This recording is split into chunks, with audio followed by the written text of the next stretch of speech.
Hey guys, the Turbo FD here, and today I wanted to talk about a game that's really starting to get some controversy, Call of Duty Ghosts. Me being a huge Call of Duty fan, I just had to buy it. Yes, I know I would get flamed by other Battlefield players, but that's fine, because I love both games, because they're completely different. But, does Call of Duty Ghosts really seem worth it? Let's find out. I've been playing since Monday, and I have to say, I'm impressed in certain areas. Let's start with the graphics. The graphics in my opinion are a step up compared to Black Ops 2, though not much. The character models are better, as well as the textures for certain things. Gun models are a bit better as well, and the single player is where it displays the difference between Ghosts and Black Ops 2, because the multiplayer doesn't do it justice. I kind of enjoyed the storyline, but I believe it could have been way better and handled better. I hated jumping from place to place without really knowing what's happening in between. 1 minute you're in America and the next you're in South America. Not only that, but I believe it seemed very rushed. The single player could have easily been beaten in around 4 hours, which is sad, especially since Modern Warfare series seem to be moving at a good pace. Let's talk about the multiplayer.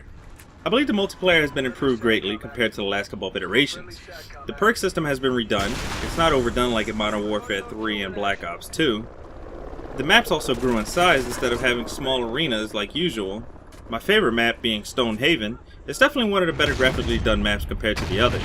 Don't get me wrong, the other maps are okay, but I just like Stonehaven because it seems like they stepped away from their usual ideas. Another big change is that other weapons besides SMGs actually have a chance in this game. As most of you know, in Black Ops, Modern Warfare 3 and Black Ops 2 were ruled by SMGs, and that's not the case here. Although there's an okay amount of weapon choices, I mainly stick with the Honey Badger due to it being a very well-rounded weapon, especially with the front grip and either a red dot or a holographic scope. Now, onto the game's problems. The game's graphics should not, and I repeat, should not be as demanding as it is. Though it may be upgraded, it's nowhere near Battlefield 4's graphic fidelity. So why am I having shitty performance with SLI 770s? I should easily be able to get over 100 FPS since I get that in Battlefield 4. The 30 gig download does not seem to match what is provided. Battlefield 4 is around the same size and is leagues ahead and less demanding. This tells you that it's really not optimized. Another problem I had was with major stuttering. This shouldn't happen and I had to go from SLI to single card just so it could stop. The game system requirements are ridiculous and are nowhere near what is actually needed. The game runs fine with less than 6 gigs of RAM, and I can see that it only takes up around 2 gigs of RAM.